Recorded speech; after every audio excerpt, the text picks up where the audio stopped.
வணக்கம் நேயர்களே, radio sound 360 channel மூலமாக நேர்காணல் நிகழ்ச்சியில் இன்றைக்கி இந்த பகுதியில் நம்ம கூட யார் இணைந்திருக்கிறாங்க அப்படின்னு பார்த்தீங்கன்னா, தூத்துக்குடியை சேர்ந்த திரு சுப்பையா கண்ணன் அவர்கள் தான் இணைஞ்சிருக்கிறாங்க. தமிழக வெற்றி கழகத்திலிருந்து இந்த நம்மளுடைய நிகழ்ச்சிக்காக சிறப்பு நேர்காணலுக்காக வருகை தந்திருக்காங்க. 25 ஆண்டு காலமாக தளபதி விஜயனுடைய ஒரு தீவிரமான ஒரு ரசிகர், ஒரு அன்புக்குரியவர் அப்படின்னு கூட சொல்லலாம். இன்றைக்கி நம்ம நிகழ்ச்சி வந்திருக்கிறாங்க. வணக்கம் சுப்பையா கண்ணன். எப்படி இருக்கீங்க? நலமா இருக்கீங்களா? நல்லா. சரி, உங்களை பற்றி ஒரு சின்ன அறிமுகம் ஒன்று நேரில் கொடுத்துருங்க. தளபதியோட தீவிர ரசிகர். நான் வந்து காதலுக்கு மரியாதை படத்தில் வந்து ரசிகரானேன். காதலுக்கு மரியாதை திரைப்படம். காதலுக்கு மரியாதை. துள்ளாத மனம் துள்ளும் படத்தில் மன்றம் வச்சேன். நீங்களே ஆரம்பிச்சிட்டிங்களா? ஆமாம், அதாவது பசங்களை வச்சு நீங்கள் ஆரம்பிச்சிருக்கீங்க. பசங்களை வச்சு மாவட்ட யூத் மேக்கர் விஜய் ரசிகர் மன்றம் அந்த பேரில் நான் முத மன்றத்தை திறந்தேன். ஆரம்பிச்சு அதை பதிவு பண்ணிங்களா? அதை ஆமாம், பதிவு பண்ணேன். தலைமையில் பதிவு பண்ணியிருக்கீங்க. பண்ணியிருக்கேன். அதுக்கப்புறம் மாவட்ட இரத்த தான கழகம் அப்படிங்கிற ஒரு இதை வந்து கொடுத்தாங்க நம்மளுக்கு. அதுக்கப்புறம் மக்கள் இயக்கமாக உருவெடுத்தது. மக்கள் இயக்கத்தில் வந்து அப்போ இருந்த மாவட்ட தலைவர் பில்லாஜன் அவர்கள் தூத்துக்குடி மாநகர செயலாளராக எனக்கு பதவி கொடுத்தாங்க. அதில் வந்து சிறப்பாக மக்கள் இயக்கத்தில் நாங்கள் செயல்பட்டு இருந்தோம். இப்போ மக்கள் இயக்கத்திலேருந்து தமிழக வெற்றி கழகமாக ஒரு தளபதியோட தொண்டனா மாறியிருக்கீங்க. சரி, காதலுக்கு மரியாதை திரைப்படத்திலிருந்து தளபதியோட தீவிரமான ரசிகர் இருந்தீங்க. அதுக்கு முன்னாடி விஜயோட படங்கள்லாம் பார்த்துருக்கீங்களா? பார்த்துருக்கிறீங்க.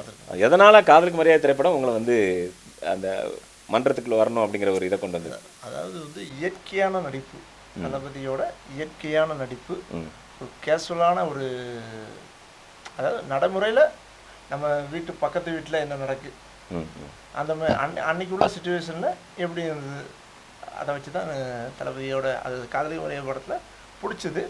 துள்ளாத மனம் துள்ளும்ல ரொம்ப அட்ராக்ஷன் ஆகிட்டீங்க. ஆமாம், நாங்கள் வந்து தளபதியை ரசிகரான, ரசித்து பிடிச்சி ரசிகரான. அதுக்கப்புறம் எந்த படம் வந்தாலும் நீங்கள் முதல்ல போயிருவீங்கன்னு நினைக்கிறேன். முதல் நாள் ஷோ காலைல 4 மணி ஆனாலும் சரி, 2 மணி ஆனாலும் சரி, இல்லை சில டைம் வந்து முந்தின நாள் நைட்டு போடுவாங்க 12 மணி. எதனாலும் முதல் ஷோ நாங்கள் பார்த்துருவோம். காதலுக்கு மரியாதை மூலமாக விஜயோட ரசிகராக இருக்கீங்க. அந்த மொத்தத்தில் விஜய் அப்படிங்கிற விஷயத்தில் உங்களை ரொம்ப இம்ப்ரெஸ் பண்ணது எது? அவருடைய நடனமா, இல்லை அவருடைய யதார்த்தமான அந்த நடிப்பு? இது ரெண்டில் கேட்டால் நீங்கள் எதை சொல்லுவீங்க? ரெண்டும் சொல்லக்கூடாது, ரெண்டில் ஏதாவது ஒன்று சொல்லுங்கள் அப்படின்னு சொன்னால் நீங்கள் என்ன சொல்லுவீங்க? நடிப்பா, அந்த யதார்த்தமான நடிப்பா இல்லை நடனமா? ஏன்னா அவருக்கு டான்ஸில் ஏகப்பட்ட ஃபேன்ஸ் இருக்காங்க அவருடைய நடனத்துக்கு இல்லையா? அது வந்து ரெண்டுமே வந்து எனக்கு வந்து ரொம்ப பிடிக்கும். யதார்த்தமான நடிப்பும் பிடிக்கும், டான்ஸு அதை விட பிடிக்கும். ஏன்னா அவன் தேட்டரில் வந்து நாங்கள் வந்து தளபதி டான்ஸ் ஆடும்போது அதே ஸ்டெப்பு போட்டு அந்த நேரத்தில் ஆடுவோம். அப்போ டான்ஸ் அவங்கள பயங்கரமாக இம்ப்ரெஸ் பண்ணியிருக்கு. அதே ஸ்டெப்பு போட போவோம். இப்போ துலாமணம் துள்ளுன்னா மேகமாய் வந்து போகிறேன் அந்த பாட்டில் அதே ஸ்டெப்பை போட்டு அந்த நேரத்தில் நாங்கள் ஆடுவோம். அந்த பாட்டு நமக்கு, அதாவது முதல்ல ஆடியோவாக வந்ததை விட வீடியோவாக டான்ஸாக பார்த்ததுக்கப்புறம், விஜயோட டான்ஸாக பார்த்ததுக்கப்புறம் பயங்கர பாப்புலர் ஆச்சு. அந்த ஹிட் ஆச்சு, ரொம்ப ஹிட் ஆச்சு அந்த பாட்டு.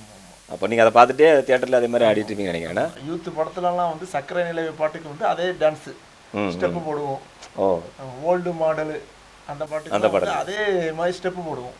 சரி, அதாவது நீங்கள் 90s கிட்ஸ் அப்படிங்கிறது பயங்கரமாக தெரியுது. ஏன்னா எல்லா பாடல்களும் கரெக்டாக ஞாபகம் வச்சு ஒவ்வொரு விஷயத்தையும் சொல்கிறீங்களே. ஏன்னா அந்த பாட்டெலாம் வந்து அப்படி பார்த்து நம்ம ரசிச்சிருக்கோம். நீங்களும் அதே தான் கரெக்டாக வந்து சொல்கிறீங்க. அதை பார்த்துட்டு வந்து காதலுக்கு மரியாதை பார்த்துட்டு வந்து நம்மளும் ஒரு ரசிகர் மன்றம் ஆரம்பிக்கணும் அப்படிங்கிற ஒரு முடிவு எடுத்துருக்கோம். காதலுக்கு மரியாதையில் வந்து ரொம்ப இம்ப்ரெஸ் ஆனேன். தளபதி மேலே வந்து ரொம்ப இம்ப்ரெஸ் ஆனேன். அதுக்கப்புறம் வந்து துலாமணம் தான் உங்களை ரொம்ப எடுத்துகிட்டு போனது, ரொம்ப அதிகமாக கொடுத்தது. அப்போ வந்து படையப்பா, ரஜினிகாந்தோட படையப்பா படமும் ஓடிட்டு இருந்தது டைம். நான் ஆரம்ப காலத்தில் வந்து ரஜினி ரசிகர். அதில் வந்து எனக்கு காதலுக்கு மரியாதை வந்தது. காதலுக்கு மரியாதை வந்தோடனே அதுக்கடுத்து துலாமணம் ரொம்ப பிடிச்சிது, அதிகமான பிடிச்சி. சரி, ரசிக மன்றம் அந்த டைம் நீங்கள் ஆரம்பிக்கிறாரு, உங்களுக்கு என்ன இது இருக்கும்? இப்போ வந்து என்ன பண்ணிட்டு இருந்தீங்க? இப்போ வேலை பார்த்துட்டீங்க, ஒர்க் பண்ணிட்டு இருந்தீங்க, படிச்சுட்டு தான் இருந்தீங்க. அப்போ இந்த மன்றங்கள் அப்படின்னு ஆரம்பிக்கிறது அதுக்கும் தனி செலவுகள்லாம் வரும் இல்லையா? ஆமாம். அது எப்படி சமாளிப்பீங்க? அந்த செலவு எப்படி வீட்டில் இது பண்ணுவீங்க? வீட்டில் அம்மாட்ட வந்து கொஞ்சம் கொஞ்சமாக வாங்குறத வச்சு போர்டு அந்த நேரத்தில் வந்து டிஜிட்டல் போர்டு கிடையாது, தட்டி போர்டு தான். ஆமாம் ஆமாம். தட்டி போர்டு அதை அந்த ஒரு தட்டி போர்டை எழுதி வச்சு அது கஷ்டப்பட்டு பணத்தை வாங்கி எழுதி வச்சு அதை கொண்டு போய் தேட்டரில் வச்சு அந்த படமும் ஹிட் ஆனால் அதை விட சந்தோஷம் எங்களுக்கு பெரிய ஒன்றுமே கிடையாது. அந்த படத்தில் வந்து நாங்கள் வந்து அன்றைக்கி எத்தனை நாள் ஓடுதோ அன்னைக்கு வரைக்கும் அங்கே தேட்டரில் தான் கிடப்போம், ஃபுல்லாக போயிடுறது. ஆமாம், ஈவினிங் போய் படம் தேட்டருக்காரங்களுக்கு ஓடுதோ இல்லையோ நம்ம ரசிகர்கள் எங்களுக்கு ஓடணும்னு சொல்லி நாங்கள் தவமாக கிடப்போம். அதெல்லாம் ஒரு காலம் தான் இல்லையா? அப்படி கிடந்து பார்த்துருக்கு. இப்போ தான் இந்த நீங்கள் சொன்ன மாதிரி அந்த டிஜிட்டல் போர்டு ஃப்ளெக்ஸ் இதெல்லாம் வந்து இப்போ தான் வந்திருக்கு. நீங்கள் சொன்ன மாதிரி இந்த தட்டி போர்டில் தான் ஆர்டிஸ்ட் பெயிண்டர் யாராச்சும் வச்சு எழுதி வரைகிறது. அது மாதிரி இந்த முன்னாடி அதுக்கு முன்னாடிலாம் பார்த்தீங்கன்னா இந்த டயர்லாம் ஒட்டி பேப்பர் ஒட்டி ரவுண்டில் வச்சுருப்பாங்க. கில்லி படத்துக்கு தட்டி போர்டை எழுதி லாரியில் கொண்டு வந்து இதே தூத்துக்குடி பாலகிருஷ்ணா தேட்டரில் நான் போர்டை ஏற்றினேன். அப்படியா? ஆமாம். எத்தனை போர்டு அப்படி நீங்கள் பண்ணுவீங்க? நான் ஒரு பெரிய போர்டாக எழுதி அதை எழுதுறதுக்கு லேட் பண்ணிட்டான். அன்னைக்கு படம் ரிலீஸ் அன்னைக்கு கரெக்டாக 10 மணிக்கு 9 மணிக்கு ஷோ. நான் கரெக்டாக 8 மணிக்கு கொண்டு வந்து தேட்டரில் வந்து மேலே வந்து கட்டுறேன். அதுவும் வந்து ஆளை வச்சு கட்டலை, நாங்களாக ஏறி கட்டுறோம். பசங்களாக ஏறி கட்டுறீங்க. ஆமாம். அது அப்படியே ஒரு ஈடுபாடு பயங்கரமாக ரசிகர் வெறித்தனமாக இருந்திருக்கிறீங்க. கண்டிப்பாக. அப்புறம் நிறைய இந்த தொலைக்காட்சியில் விளம்பரம் கொடுக்கறது அதெல்லாம் ரொம்ப அதிகமான அளவில் இருக்கும் இல்லையா? விளம்பரப்படுத்தணும், அவங்கவுங்க ஃபோட்டோலாம் போட்டு பயங்கரமாக ஃபோக்கஸ் பண்ணிட்டு இருப்பாங்க. சுவர் விளம்பரங்கள்லாம் பண்ணுவாங்க. சுவர் விளம்பரம் நான் நிறைய பண்ணியிருக்கீங்க. ஆமாம், நான் நிறைய பண்ணியிருக்கேன். பிறந்த நாளுக்கு அதிகமாக தளபதியோட பிறந்த நாளுக்கு பண்ணுவேன். நீங்கள் சொல்கிற டைம்லாம் பார்த்தீங்கன்னா 30 வருஷத்துக்கு முன்னாடி அவ்வளோ ஹார்ட் ஒர்க் பண்ணியிருக்கீங்க இல்லையா? அதெல்லாம் இருந்து தான் இப்போ நீங்கள் கட்சியில் வந்து இந்த அளவுக்கு வர்றீங்க. அதாவது வந்து தளபதினா என் நெஞ்சை கிழிச்சு கொடுத்துருவேன், அந்த அளவுக்கு ஒரு விசுவாசி இருக்கிறீங்க. அப்பா சரி. இப்போ தூத்துக்குடியில் பார்த்தீங்கன்னா அந்த தூத்துக்குடியில் பொதுவாக தமிழக வெற்றி கழகம் ஆரம்பிச்சிருக்கோம், கட்சி ஆரம்பிச்சாச்சுன்னு சொல்லி விஜய் அவர்கள் வந்து அறிவிப்பு கொடுத்த உடனே தூத்துக்குடியில் என்ன பண்ணுறாங்க அப்படின்னு நம்ம ரவுண்டப் பார்க்குற நேரத்தில் முதல்ல நான் என் கண்ணில் மாட்டினது உங்களுடைய அந்த கொடியேற்றம் தான். நீங்கள் அங்கே எட்டயபுரம் ரோட்டில் வந்து ஒரு கட்சி அலுவலகத்துக்கு மேலே கொடியேற்றிட்டு இருந்தீங்க. நான் ஃபஸ்ட் டைம் வந்து அதை தான் என் கண்ணில் மாட்டினதே வந்து உங்களுடைய கொடியேற்றம் பார்த்தேன். உங்களுக்கு எப்படி அவ்வளோ ஒரு ஆர்வம், பயங்கர ஸ்பீடாக போய் எல்லாம் பண்ண ஆரம்பிச்சிங்க? அதாவது வந்து என்னென்னா, அன்னைக்கு வந்து தளபதியோட கொடி ஏறும்போது தூத்துக்குடியிலையும் தளபதியோட கொடி ஏறணும். அதே டைமில் அப்படி பிளான் பண்ணுறீங்க அங்கே? ஆமாம், அதே இது. ஆனால் அதுக்காக நான் பட்ட கஷ்டம் எனக்கு தான் தெரியும். என்னாச்சு? நான் அதே மாதிரி ஒரு 2 துணியை வாங்கி அந்த கொடியை வந்து கரெக்டாக எனக்கு 10 மணிக்கு எனக்கு கொடி வாட்ஸ்அப்பில் வருது. அதே மாதிரி துணியை வாங்கி அதை தச்சு அதை ரவுண்டு லோகோவை போட்டு 11:30 மணிக்கு நான் கொடியை ரெடி பண்ணிட்டேன். அப்போ டிசைனுக்காக வெயிட் பண்ணிட்டு இருந்தீங்களா? வரட்டும், வந்தோடனே எப்படி வருது நம்ம கொடி. நான் தான் தூத்துக்குடியில் வந்து தளபதி கட்சி ஆரம்பிக்கும் போது கட்சி பேர் சொல்லும் போதும் நான் தான் வந்து வெடியை போட்டு தூத்துக்குடியில் கொண்டாடினேன்.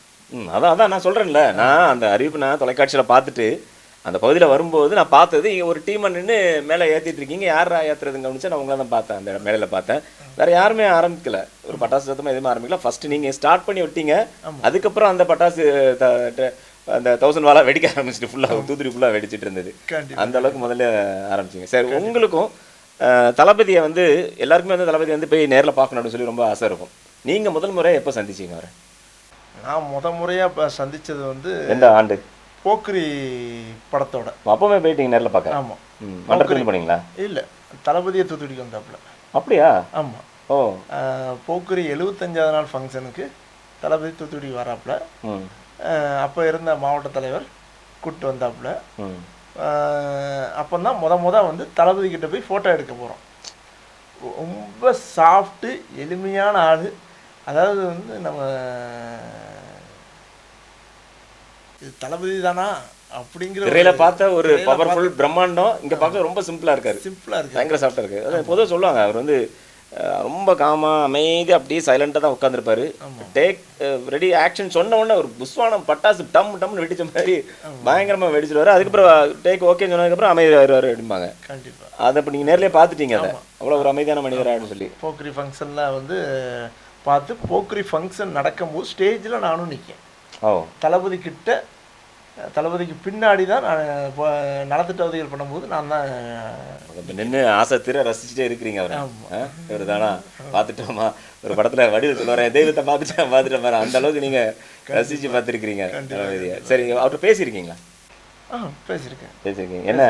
அதாவது வந்து வில்லு படத்துலையும் தூத்துக்குடிக்கு வந்தாப்புல தளபதி. அப்பவும் நான் ஃபோட்டோ எடுத்திருக்கேன். சுறா படம் வரும்போது வந்து 1 மாதம் இங்கே தான் இருந்தார், தூத்துக்குடியில். நம்ம பழைய ஹார்பரில் வச்சு தான் ஷூட்டிங் நடந்துச்சு. அப்படியா? பழைய ஹார்பர் அந்த வர்ற காட்சிலாம் அது ஃபஸ்ட்டு சீன், அந்த பிள்ளையார் சம்மர் சாட்டர்டே. ஆமாம் ஆமாம். அது வந்து பழைய ஹார்பரில் வச்சு தான் நடந்துச்சு. நடக்கும்போது அது வந்து போயிருந்தீங்களா நீங்கள்? நாங்கள் போயிருந்தோம்.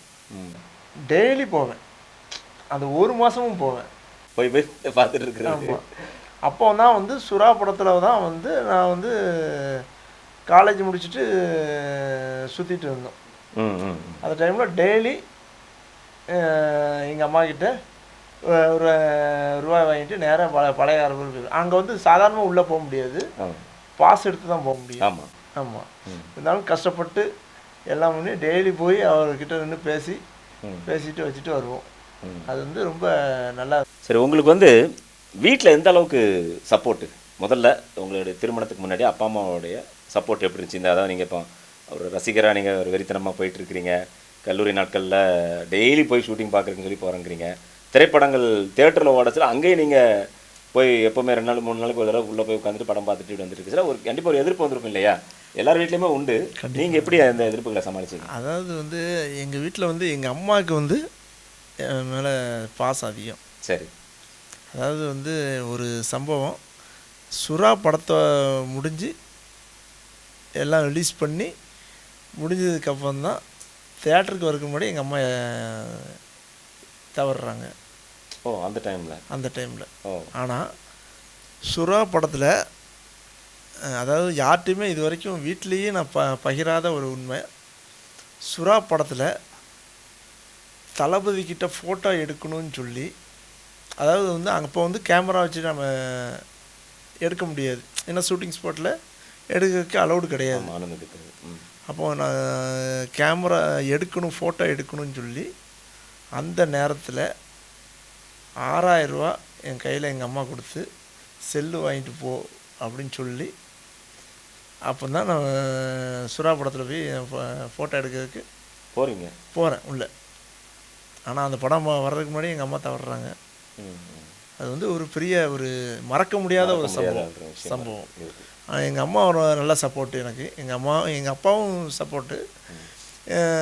எங்கள் அப்பா வந்து சொல்லுவாங்க, ஏன்டா இப்படி, தந்தை அப்படிங்கிறச்ச ஒரு சின்ன கண்டிப்பு இருக்கும். ஆமாம், சொல்லுவாங்க, ஏன்டா இப்படி துட்டை ஏன் இப்படி செலவழிக்க அப்படின்னு. ஆனால் வந்து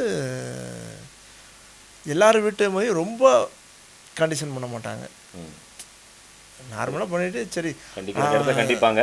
பையனுக்கு தளபதினா உயிர், விஜய்னா உயிர், சரி ரைட் அப்படின்னு சொல்லி வேற எந்த தவறான வழியிலும் போகிறதுக்கு பைசா செலவழிக்கலையா? ஆமாம், இதில் தான் இருக்கா. நான் வந்து எந்த ஒரு கெட்ட பழக்கத்துக்கும் அந்த அடிமை கிடையாது. அப்போ தளபதி என்னைய பொறுத்தளவு தளபதினா இன்றைக்கி தளபதி கட்சி ஆரம்பிக்க போகிறாரு, வரப்போகிறாருன்னு சொல்லி அன்றைக்கி மெசேஜ் வருது. அன்றைக்கி நான் தூத்துக்குடியில் வெடி வெடித்து நான் மட்டும்தான் வெடி வெடித்து கொண்டாடுறேன். அது எல்லாருக்குமே தெரியும். ஆமாம் ஆமாம், அது கேள்விப்பட்டிருக்கோம். இப்போ கட்சி மாநாடு வந்து இப்போ நடந்த முதல் மாநாடு நடத்துனாங்க இல்லையா? அதில் உங்களுடைய பங்களிப்பு என்னவா இருந்துச்சு? ஆட்கள் எல்லாத்தையும் கூட்டிகிட்டு பஸ்ஸை பிடிச்சி நாங்கள் இங்கே வந்து பஸ்ஸை பிடிச்சி ஒரு 30 பஸ்ஸு பிடிச்சி நாங்கள் அங்கே போனோம். போய் தளபதி அதாவது தளபதியை வந்து நம்ம ஸ்க்ரீனில் பார்த்துருக்கோம்.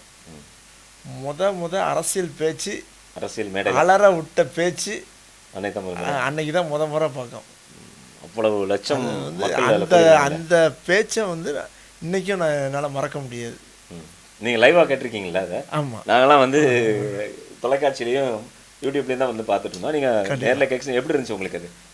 அது பிரம்மாண்டம். அந்த இது தளபதியாக பேசுறது, உங்கள் பக்கத்தில் இருந்த ரசிகர்களுடைய இதெல்லாம் எப்படி இருந்துச்சு? ஒரு பயங்கர ஆரவாரமாக கேட்டுச்சு. ரொம்ப ஆரவாரம். அதாவது வந்து அங்கே முதல்ல வந்து ஒரு 10 கிலோமீட்டர் அங்கிட்டு வரைக்கும் டிராஃபிக்கு, விக்கிரவாண்டி சாலையே ஃபுல்லாக அடைச்சாச்சு.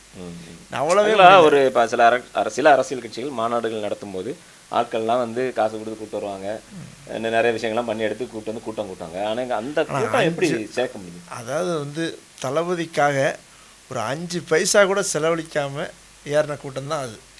அங்கே பெண்கள்லாம் வந்திருந்தாங்களா? அதுக்கு பெண்கள்லாம் சரியான கூட்டம் வந்திருக்காங்க. ஆமாம், பெண்கள் கூட்டங்கள் அதிகம். குடும்பமாக குடும்பமாக கை குழந்தைய தூக்கிட்டு வந்தாங்க. அப்படியா? ஆமாம், கை குழந்தைய தூக்கிட்டு வந்தாங்க. குடும்பமாக வந்தாங்க. ஆனால் அங்கே இருக்கிற கூட்டத்தை பார்த்து அவங்களும் கொஞ்சம் மிரண்டு போய் தான் இருப்பாங்க இல்லையா? இவ்வளோ ஆண்கள் கூட்டம் இருக்குது. அதாவது இந்த கூட்டம் வந்து இது வரைக்கும் வந்து அரசியல் வரலாற்றில் இல்லாத கூட்டங்கிற மாதிரி தன்னெழுச்சியாக வந்திருக்கிறாங்க. யாரையும் வந்து வாங்க கண்டிப்பாக போய் தான் ஆகணும், அதாவது வந்து பணம் தர்றோன்னு சொல்லி பணம் கொடுத்து கூப்பிடலை, கோட்டர் பிரியாணி கொடுத்து தாரோன்னு சொல்லி கூப்பிடலை. நாங்கள் எல்லாம் அவங்களாவே கிளம்பியிருக்காங்க, எல்லாம் அவங்களே வந்திருக்காங்க. ஒரு திருவிழா மாதிரி ஆயிடுச்சு கடைசியில். இது வந்து ஒரு ஒரு தமிழ்நாட்டுக்கே திருவிழா மாதிரி தளபதி வந்து மாநாடு.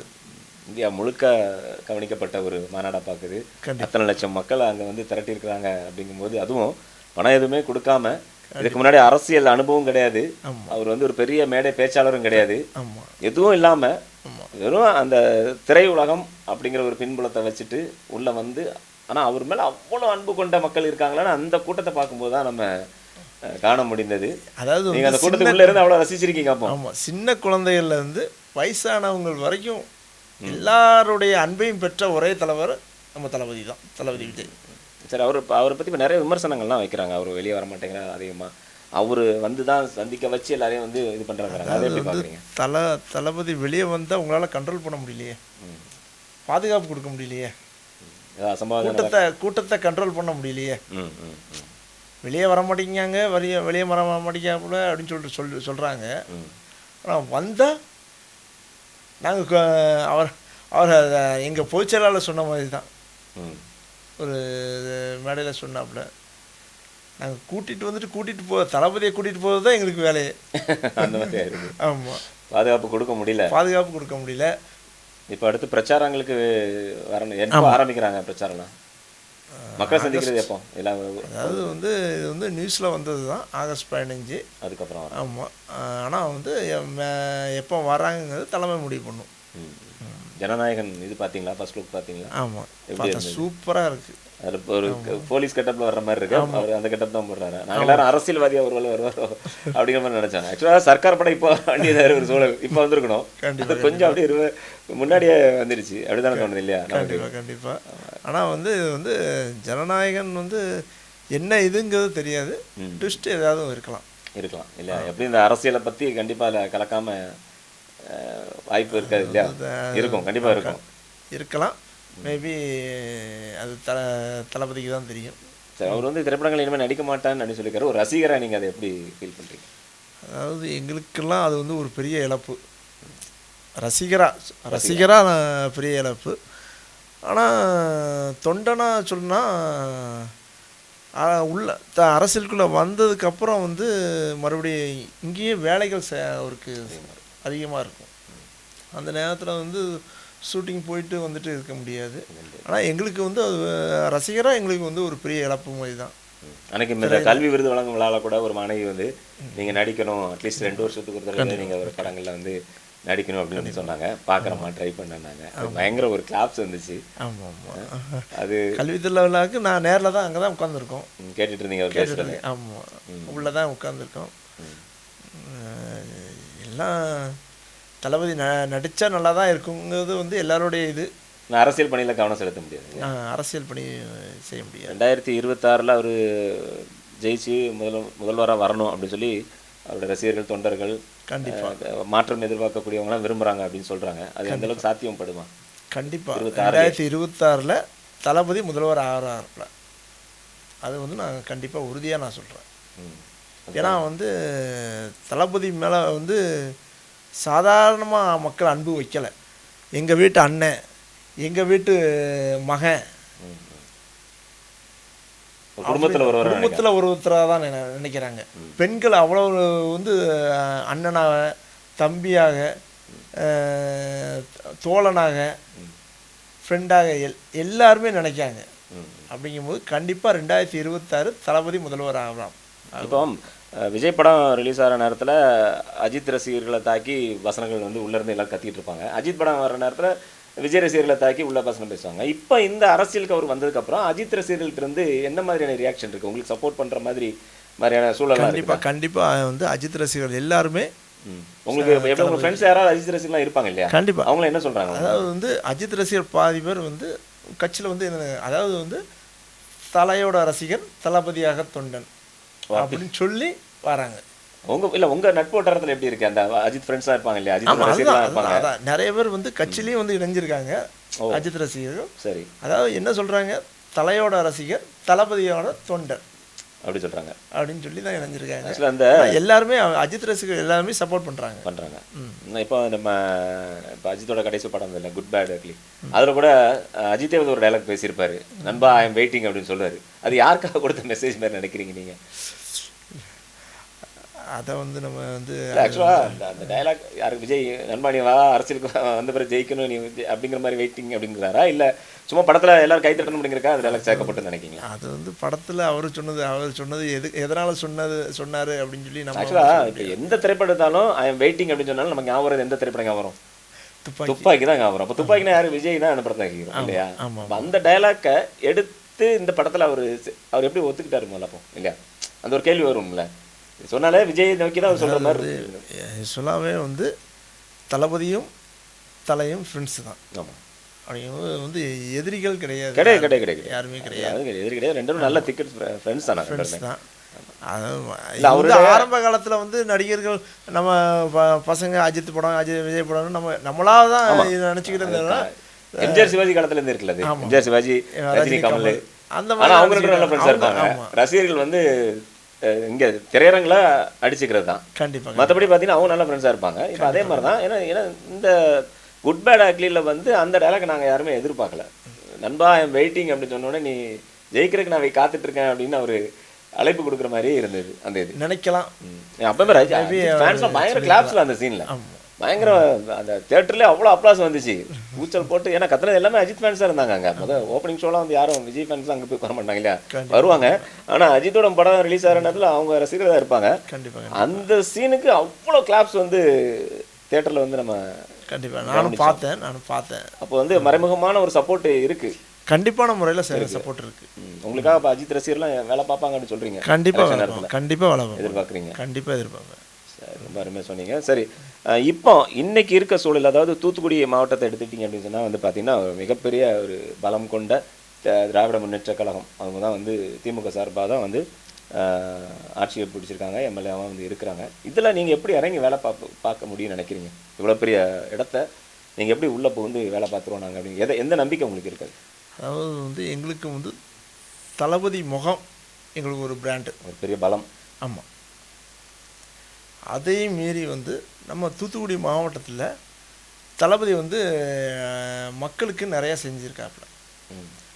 இப்போ வந்து ஸ்டெர்லைட் சம்பவத்தை எடுத்துக்கிட்டிங்கன்னா சரி, இந்த 13 பேர் வீட்டுக்கும் யாருக்குமே தெரியாமல் அன்டயத்தில் வந்துட்டு போய் ஹெல்ப் பண்ணிவிட்டு காலையில் 6 மணிக்கு ஷூட்டிங் ஸ்பாட் போயிருக்காப்புல. ஓ, அதான் நான் கேள்விப்பட்டேன். வந்தார். ஆனால் ஒருத்தர் அந்த ஸ்னோலின் அந்த பொண்ணு வீட்டுக்கு தானே வந்தாங்க சொன்னாங்க. 13 பேர் வீட்டுக்கு வந்து 13 பேர் வீட்டுக்கும் வந்தாப்புல. அது உங்களுக்கு நல்லா உறுதியாக தெரியும்? ஆமாம், உறுதியாக தெரியும். ஓ, அப்போ எப்படி யார் அவங்கள ஒரு இடத்துக்கு அழைச்சிட்டு போனது? வெறும் எப்படி வந்தார்? ஆக்சுவலாக அது வந்தால் பரபரப்பாயிருக்கும் இல்லையா? தெரிஞ்சிருக்கும் இல்லையா? ரகசியமாக இது பண்ண சொல்லி முதலே சொல்லி ஒரு பிளானிங்கோடு வந்திருக்காரு. நம்ம வர்றது ஆறுதல் சொல்கிறக்காக தவிர கூட்டம் கூட்டுறதுக்கு இல்லை. அப்போ 13 பேர் வீட்டுக்கும் போயிட்டு ஹெல்ப் பண்ணிட்டு வந்திருக்காங்க. இல்லைனா எனக்கு அந்த சம்பவத்தில் வந்து விஜய் வந்து ரொம்ப எனக்கு ஒரு மனிதனாக ரொம்ப பிடிக்க ஆரம்பிச்சது அந்த சம்பவத்துக்கு அப்புறம். யாருமே எதிர்பார்க்கல, யாரும் வராத ஒரு நேரத்தில் ரகசியமாக வந்து அந்த வீட்டில் அந்த ஒரு சின்ன வீடு தான், அதில் கீழே தரையில் அமர்ந்து அந்த அம்மாவுக்கு, இந்த பெண்ணோட அம்மாவுக்கு வந்து ஆறுதல் சொல்லி அவங்க சொல்லியிருக்காங்கன்னா அது உண்மையில வந்து பெரிய விஷயமாக தான் பார்க்கப்படுது. சரி, கண்டிப்பாக வேறு என்ன மாதிரியான உதவிகள்லாம் பண்ணியிருக்காரு அவர் தூத்துக்குடி மாவட்டம்? இன்னைக்கு மட்டும் இல்லை, அவர் நடிக்கிற காலத்தில் இருந்தே மக்களுக்கு நிறைய உதவிகள் பண்ணிட்டு தான் இருக்காப்புல. மக்கள் இயக்கத்துக்கு மூலியமா நிறைய உதவிகள் பண்ணியிருக்காரு. ஆனால் நீங்கள் சொன்ன மாதிரி அவருடைய ஃபேஸ் அப்படிங்கிற அந்த முகம் அப்படிங்கிற ஒரு பெரிய விஷயத்தை வச்சு நீங்கள் உள்ளே வர்றீங்க. கண்டிப்பாக அது வந்து கண்டிப்பாக திமுகவினுடைய வாக்கு வங்கியை உடைக்கும் அப்படின்னு நீங்கள் எதிர்பார்க்குறீங்க? கண்டிப்பாக கண்டிப்பாக. எங்களுக்கு வந்து தளபதி மட்டும்தான். தளபதியோட முகம் வந்து எங்களுக்கு பெரிய ஒரு பிராண்டு. அதே மீறி வந்து எங்களுக்கு வந்து மக்களுக்கு நிறைய நல்லது பண்ணியிருக்காப்புல. அது இன்க்ளூடிங் தூத்துக்குடி மாவட்டத்தில் இறங்கி வந்து எல்லாம் பண்ணியிருக்காப்புல.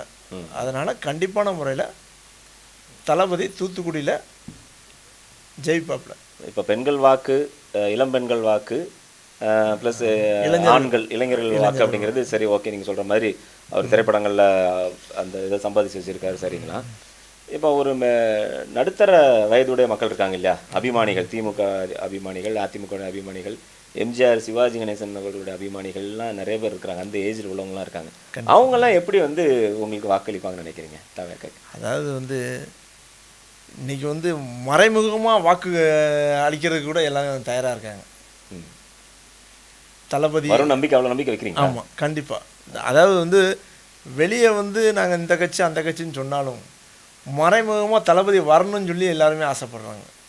வந்துடுவாங்க அப்படின்னு நினைக்கிறீங்க? ஆமாம். இப்போ அது போக இன்னொரு விஷயம், அன்றைக்கி நண்பர் ஒருத்தட்ட பேசிட்டு இருக்கும்போது அவர் என்ன சொன்னார்னா, இப்போ அவர் வீட்டில் வந்து பையன் பொண்ணு இருக்காங்கன்னா, அந்த பையனும் பொண்ணும் அவங்க அப்பா அம்மாட்ட சொல்லி, அம்மா நீங்கள் இது வரைக்கும் இங்கே அதுக்கு போட்டிருக்கீங்க, இதுக்கு போட்டிருக்கீங்க, இப்போ இந்த ஒரு தடவை எங்களுக்காக நீங்கள் இதை விஜய்க்கு போடுங்களேன் அப்படின்னு சொல்லி அவங்களே வந்து கேன்வாஸ் பண்ணி பேசுவாங்க. அப்போ பிள்ளைங்க சொல்கிற நேரம் நல்ல பெற்றோர்கள் அவங்களாம் வந்து சரி பிள்ளை ஆசைப்பட்டு கேட்கானே, ரொம்ப ரசித்து பார்த்த ஒரு அவனுடைய அபிமானிக்காக நம்மளை ஓட்டு போட சொல்கிறாங்க, போடுமே அப்படின்னு. இன்னைக்கு வந்து இன்னைக்கு உள்ள சூழ்நிலையில் இந்த கல்வி திருவிழான்னு நடத்துகிறாங்க. அதாவது வந்து இது வந்து ஃபஸ்ட்டு, செகண்டு, தேர்டு 3 ரேங்க் எடுத்தவங்கள தளபதி கூப்பிட்டு விருது கொடுக்காப்புல, பரிசு கொடுக்காப்புல. இது வந்து எவ்வளோ பெரிய விஷயம் பண்ணுறாப்புல. இது வந்து நீங்கள் ஒரு மாவட்டத்துக்கு மட்டும் பண்ணலை, இந்த வருடத்தோடு சேர்த்து 3 வருஷமாக பண்ணிகிட்டு இருக்காப்புல. இது வந்து ஒரு 234 தொகுதியிலையும் மாணவர்களை தேர்ந்தெடுத்து பண்ணுறாப்புல. இது வந்து எவ்வளோ பெரிய ஒரு சாதனையை அங்கே வரக்கூடிய பெற்றோர்கள் அவ்வளோ தூரம் சொல்கிறாங்க. அதாவது அண்ணன் மாதிரி, தம்பி, மக மாதிரிப்பா அப்படின்னு சொல்லி எவ்வளவோ வாழ்த்து சொல்கிறாங்க. கண்டிப்பான முறையில் இதில் வந்து 2026 எங்களுக்கு பெரிய மாற்றம் கிடைக்கும். தமிழகத்துக்கு பெரிய மாற்றம் கிடைக்கும். சரி, இப்போ இடையில நீங்கள் இது சொன்னதான் எனக்கு ஒரு சம்பவம் வருது. இடையில ஒரு அரசியல் கட்சி தலைவர் கூட விஜய் பற்றி ஒரு விமர்சனம், இந்த கல்வி திருவிழா மாணவர்கள்லாம் வந்து ரொம்ப ஓவராக இது எடுத்துக்கிறாங்க, உரிமை எடுத்துக்கிறாங்க, அவருக்கும் இது கிடையாதா, பெற்றோர்களுக்கு அறிவு கிடையாதா அப்படின்லாம் பயங்கரமாக பேசினார். அப்போது எப்படி உங்களுக்குலாம் கோபம்லாம் வந்திருக்கும் இல்லையா? அதாவது வந்து பேசுகிறவங்க பேசட்டும், நாங்கள் வந்து எங்கள் அண்ணனா அதுக்கு தான் கல்வி திருவிழாவில் இப்போ ஒரு சகோதரி வந்து சொன்னாங்க, அவங்க சொல்கிறாங்க இவங்க சொல்கிறாங்கன்னு இந்த விருதை விட்டுறாதீங்க, நீங்கள் நிப்பாட்டுறாதீங்க, எங்களுக்காக இது வந்து ஆண்டுதோறும் நீங்கள் நடத்தணும் அப்படின்னு சொல்லி சொல்கிறாங்க. அப்படின்னா வந்து அவங்க மனசில் என்ன இருக்குது, எங்கள் அண்ணன் கொடுக்காரு. இல்லை, நீங்கள் லைவில் ஃபஸ்ட் டே நீங்கள் அதாவது எப்படின்னா அது மொத்தம் 2 நாள் நடத்தணுங்க. இப்போ கடைசி வந்து 2 நாள் 3 நாள் நடந்ததோ? ஆமாம் ஆமாம். அதில் வந்து பார்த்தீங்கன்னா ஃபஸ்ட்டு டே வந்து அவர் கொடுக்கச்சில் வந்து பார்த்தீங்கன்னா கொஞ்சம் அப்செட் ஆன மாதிரியே இருந்துச்சு. அவருடைய முகம் வந்து நல்லா தெரிஞ்சுது. அந்த இதில் வழக்கமான ஒரு துருதுருப்பு, ஒரு நல்ல ஸ்மைலிங் ஃபேஸோடு தான் அந்த விருது கொடுத்துட்டுப்பாரு. அந்த சம்பவம், அதாவது நான் சொல்கிறேன், அந்த அரசியல்வாதியினுடைய விமர்சனத்துக்கு அப்புறம் அவர் விருது கொடுக்குற நாள் முதல் நாள் வந்து பார்த்தீங்கன்னா ரொம்ப மைண்ட் வந்து அப்செட் ஆன மாதிரியே, ஒரு மூட் அவுட்லேயே இருந்த மாதிரியே இருந்தார். யோசிச்சுட்டே அப்படி கொடுத்த மாதிரியே தான் இருந்தது. நீங்கள் நேரில் பார்த்தீங்களா எப்படி இருந்தார்? இல்லை, அது வந்து ரொம்ப ஹாப்பியாக. செகண்ட் டே வந்து நார்மல் ஆகிட்டார், நான் அது பார்த்தேன். அதாவது வந்து நீங்கள் பார்த்துருக்கலாம், கல்வி திருவிழாவில் ஒரு சின்ன குழந்தை மாதிரி விளாண்டு. ஆமாம், அப்படிதான் வழக்கமாக ஒவ்வொரு இதுலேயும் நான் பார்க்குறேன், அப்படி தான் இருந்தார். ஆனால் அந்த முதல் நாள் கொடுக்குற நேரத்தில் மட்டும் ஒரு மூட் அவுட்டில் இருந்த மாதிரியே. இல்லை, அதெல்லாம் வந்து நிறைய இதெல்லாம் உத்தரவாதம் இல்லையா பெற்றோர்கள்ட்ட? அப்படி சொல்லாங்க, காமராஜர் அது சொன்னாங்க, காமராஜர்னு சொல்லாதீங்க, அது வேண்டாம் அப்படின்னு சொல்லி சொன்னாப்புல. ஆனால் இப்போ இன்னொரு நல்ல விஷயம் என்னென்னா, இப்போ ஒரு அரசியல் கட்சி தலைவரை பற்றி ஒரு கடுமையான விமர்சனம் வைக்கும் பொழுது அந்த கட்சியிலேருந்து மறுபடியும் பதிலுக்கு விமர்சனம் காட்ட சாட்டமாக வைப்பாங்க. ஆனால் தவக்க பொறுத்த வரைக்கும் இவங்க என்ன தான் பேசினாலும் கண்டுக்காதீங்க, அவங்க பாட்டு சொல்லிட்டு போட்டோம் அப்படிங்கிற மாதிரி விட்டுட்டு போகிறேங்க. என்ன காரணம்? எங்களுக்கு வந்து வேலைகள் தான் முக்கியம். மக்களுக்கு என்ன பண்ணணும், நீங்கள் பேசுகிறவங்க பேசிட்டு போகலாம், நம்ம அந்த பேச்சை நம்ம கவனம் செலுத்தினா மக்களுக்கு செய்கிறதா தவறு இருக்கும். தளபதி எங்களுக்கு சொல்லி கொடுத்தது தான், பேசுகிறவங்க பேசட்டும், நீங்கள் பாட்டில் உங்கள் வேலையை பார்த்துக்கிட்டே இருங்க. பேசி பேசி அவங்களே நிப்பாட்டிடுவாங்க, டயர்ட் ஆயிடுவாங்க, அவங்க டயர்டாயிருவாங்க, விட்டுருவோம்.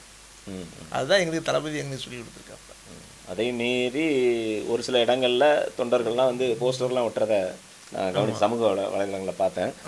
சில இடங்கள்லாம் அவர் விமர்சித்து இது பண்ணாங்க. நான் அதுக்கப்புறம் அதையும் கண்டித்து அப்படிலாம் ஒட்டக்கூடாதுன்னு சொல்லி அப்படின்னு சொல்லி கேள்விப்பட்டேன். அப்போ தூத்துக்குடியை பொறுத்த வரைக்கும் எந்த ஒரு எதிர்ப்பும் அந்த டைம் நீங்கள் எதுவுமே தெரிவிக்கல, வேண்டாம் அவர் பாட்டு சொல்லிட்டு போட்டோம் அப்படின்னு விட்டீங்க. ஆமாம், தளபதி வந்து எங்களுக்கு சொன்னது அதுதான், நீங்கள் எதுவுமே எதிர்ப்பு தெரிவிக்க வேண்டாம், ஆட்டோமேட்டிக்காக அது வந்து. அவர் புஷி ஆனந்த் பொதுச் செயலாளர் புஷி ஆனந்த் சார் எப்படி நல்ல கலகலப்பான ஆளா? ரொம்ப தங்கமான ஆள், ரொம்ப நேரில் போனோம், ரொம்ப கூப்பிட்டு அருமையாக பேசுவாங்க. அந்த விழாவோடு மேடையில் பேசும்போது கூட ஒரு பொண்ணு வந்து இவங்க எங்கள் பள்ளியில் தான் படித்தார், எங்களுக்கு சீனியர் சொல்லும்போது தளபதி கூட அப்படி கண்ணால் காட்டி அப்படியே கேட்டார். அந்த மூமெண்ட்லாம் பார்க்கும்போது ரொம்ப க்யூட்டாக ரொம்ப அழகாக இருந்தது.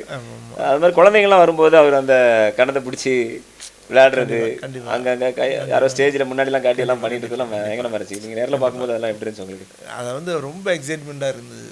அதாவது வந்து என் மக்கள் எல்லாருமே வந்து இது வந்து ஒரு நடிகர், ஒரு மிகப்பெரிய அரசியல்வாதி அப்படின்னு பார்க்குறது இல்லை. இது வந்து ஒரு குடும்பமாக நாங்கள் வந்து ஒரு குடும்பம், இது வந்து எங்கள் குடும்பத்தில் ஒருத்தர் தளபதி அப்படின்னு சொல்லி தான் எல்லோரும் பார்த்து எல்லாம் பண்ணுறாங்க.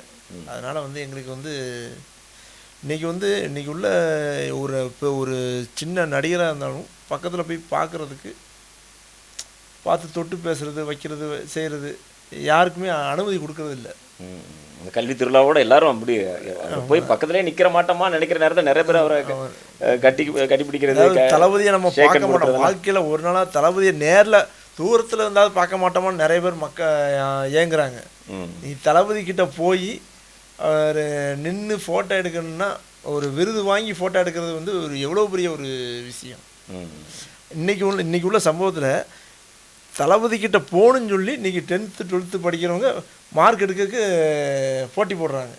ஆமாம், அது ஒரு மோட்டிவேஷனாகவே இருக்கு. மோட்டிவேஷன் அடுத்த வருஷம் நம்மளும் போய் நிற்கணும் அப்படின்னு நினைக்கிறேன். ஆனால் வந்து இதில் வந்து எல்லாரும் போட்டி போடும்போது தமிழ்நாட்டில் வந்து எல்லாருமே மார்க் நல்லா எடுக்கிறதுக்கு நல்ல ஒரு எல்லாம் அவங்கள ஊக்குவிக்கக்கூடிய ஒரு விஷயமா. ஆமாம், ஆக்சுவலாக பார்த்தீங்கன்னா இப்போ நீங்கள் ஒரு 25 வருஷத்துக்கு முன்னாடி ஒரு அப்பா அம்மா நீங்கள் சொன்ன மாதிரி ஒரு காதலுக்கு முன்னாடி படம் பார்த்து ரசிக்கிறானவங்க, அவங்களோட குழந்தைங்க இப்போ வளர்ந்து அவங்களும் விஜயோட ரசிகராக மாறணும் அப்படிங்கிறது வந்து ஒரு 2 தலைமுறை பிடிச்சி வச்சிருக்காரு. இன்னைக்கு வந்து என் பையன் வந்து என் பையனுக்கு வந்து வயசு 8 வயசு ஆகுது. லியோ படத்தை பார்த்து தான் இது பண்ணுறான். லியோ பாட்டு போட்டாலே அந்த ஆட்டம் ஆடுவான். குழந்தைங்க வரைக்கும் அவர் பிடிச்சிட்டாரு. குழந்தைங்க எடுத்து அப்பவுமே பிடிச்சிட்டாரு. ஆமாம் ஆமாம், இந்த குழந்தைங்களாம் வளர்ந்து இப்போ பெரிய ஆளாகி வச்சுருக்காங்க. ஓகே சார், இப்போ நான் இன்னொரு பர்சனலான ஒரு கேள்வி. தூத்துக்குடியில் தேவைக்கு எத்தனை டீமாக இருக்காங்க? நிறைய டீமாக கேள்வி. நிறைய டீம் இருக்காங்க. இதெல்லாம் எங்கே போய் முடியும் அப்படின்னு நினைக்கிறீங்க? எல்லாம் வந்து தளபதி கிட்ட தான் போய் முடியும். அதாவது நாங்கள் எல்லாரும் வந்து ஒரு மொத்தத்தில் 6 வந்து கடலில் தான் கலக்க போகுது. கண்டிப்பாக அது வந்து தளபதி கிட்ட தான் போய் சேரும். பிரிஞ்சிருக்கிற அந்த ஆறுகள்லாம் போய் இணையிற கடல் வந்து தளபதி அதுக்காக தான் எவ்வளோ இது. கண்டிப்பாக. சரி, ஓகே. இப்போ 2026 நீங்கள் சொன்ன மாதிரி கண்டிப்பாக ஒரு மிகப்பெரிய மாற்றம் வரும். வாழ்த்துக்கள். உங்களுடைய சிறப்பான பயணமும் தொடர்வதற்கு எங்களுடைய ரேடியோ 360 சேனல் சார்பாக வாழ்த்துக்கள் தெரிவிச்சுக்கிறோம். இவ்வளோ நேரம் நீங்கள் வந்து இந்த நேர்காணலில் கலந்து கொண்டதுக்கு வாழ்த்து. கண்டிப்பாக கண்டிப்பாக. வணக்கம்.